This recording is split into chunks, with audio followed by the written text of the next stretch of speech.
Hello and welcome to the Shipper Update. I'm Anthony Smith, also lead economist here, and I'm joined with Donnie Gilbert, and we're going to talk about a little bit something different this week. Usually, Donnie, I talk about what just happened, what just got released, but today I'm going to talk about what to expect in the upcoming week and data releases that I'm going to be talking about throughout the week. So a little bit of a preview here.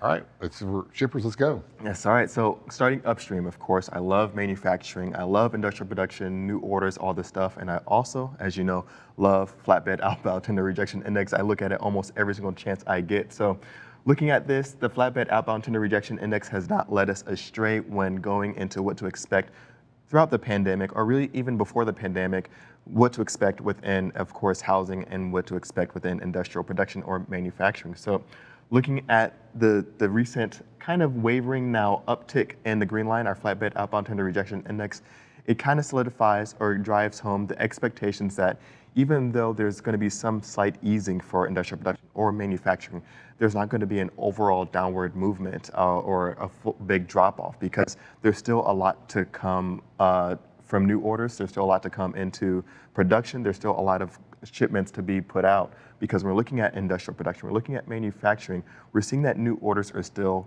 building. We're also seeing that backlog of orders are still high. So it's kind of like the trickle down. The way you look at it, you see it starting up here, and then it feeds down, and eventually it's being moved on those flatbeds. Exactly, exactly. And so what we're seeing on the new order side, we're seeing that those are still very strong, and we're still seeing that there's still robust activity there. So even if we do see some slightly downward movement in new orders, there's still a lot to kind of work through, even as in those early phases where we're seeing raw materials and commodities being moved for those production. And so on our next chart, we're going to look at one of those major segments, and that's going to be machinery. And if this looks somewhat similar, that's because it looks very similar into a trend that we saw within overall industrial production. So not only is this going to be one of the largest segments of industrial production and manufacturing, but it's going to be one of the major segments that's going to be taking up what's going on within flatbed as well. And so we're looking at manufacturing machinery for industrial production. That's what we have here on this blue line. Industrial production year-over-year change for machinery. This is going to be one of those areas that's really still ramping up and still going pretty strong. Even though we see this downward movement, it's still up 15.7% year-over-year. And those year-over-year comps aren't really going to start getting any easier, just because this has been expanding for the last 13, 14 months, especially when we look at non-defense capital goods new orders. So this is showing us that businesses are still confident. They're taking advantage of rates that they can get, and they're putting in these capital expenditures with the expectation that there's still going to be a need for this new activity, need for this new machinery going into place. As we get into the retail Christmas season, do you expect these numbers to slow down any? It being more of the housing and the machinery, which we're going to swap over to more retail. Will these slow down during fourth quarter? I think there's going to be some easing in the fourth quarter. I think the rate of growth is going to ease all the way into 2022.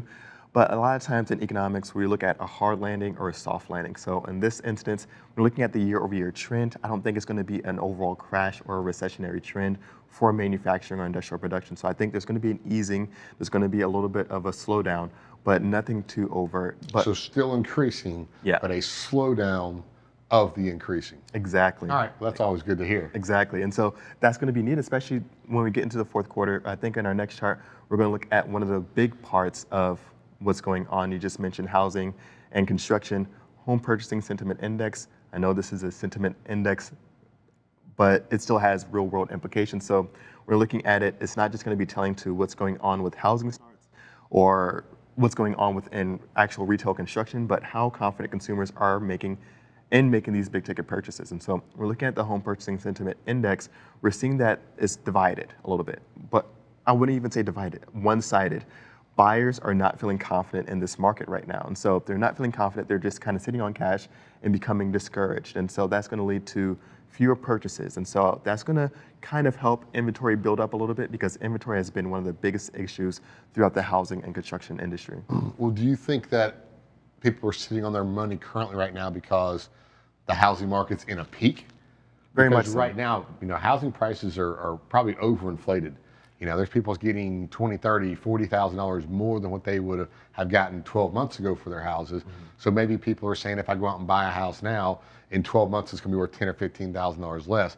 Could that be kind of pushing this sentiment down? Well, that's the big thing that's pushing it down, because it's broken down into different components, looking at good time to sell, good time to buy, where you expect yourself to be in the next 12 months. Do you expect to have a job in the next 12 months? Do you think your income's going to go up in the next 12 months? And so all these things get factored into this index. And one of the big ones that we saw right now is a bad time to buy, really increase, bringing down the index overall. So not showing that the overall condition, which we're going to get into a little bit later on in our next shipper update, is going to really deter consumers, but really what's going on in the environment for making these home purchases. Just as you said, these housing prices are still very much elevated and they're getting bidded out. Cash offers coming in, just as you said, 20, 30,000 above listing. So this is going to be an area to watch closely, but good thing is we're looking at freight and looking for shippers. Those consumers are still in good position, financially speaking, to make these purchases to have a good, strong ending to the year. So Donnie, thank you so much for joining us for this shipper update.